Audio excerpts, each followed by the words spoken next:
Good morning. I am Nasira, mother of Muhammad Nishan KP. Class 1B.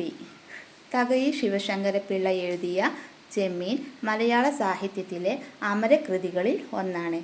സമുദ്രത്തിൻ്റെയും മീൻപിടുത്തത്തെ ആളുകളുടെ ജീവിതവും അവരുടെ വിശ്വാസങ്ങളും ആഖ്യാനമാക്കുന്ന കഥയാണ് ഇത്.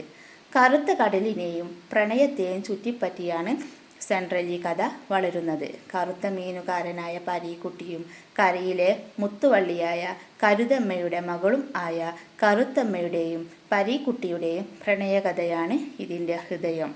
എന്നാൽ മതസമുദായ വിശ്വാസങ്ങളും സാമൂഹിക നിയന്ത്രണങ്ങളും ആ പ്രണയത്തെ പ്രതികൂലമായി ബാധിക്കുന്നു. തകഴിയുടെ കവിതയെപ്പോലെയുള്ള ഭാഷയും കടലിൻ്റെ ഗന്ധം വരെയും എത്തുന്ന വിവരണങ്ങളുമാണ് ഈ കൃതിയെ അത്യധികം സജീവമാക്കുന്നത്. കടലും അതിൻ്റെ നിയമങ്ങളും കടലോര മനുഷ്യരുടെ ആത്മാവിൽ എഴുതിവച്ച കഥയാണ് ചെമ്മീൻ.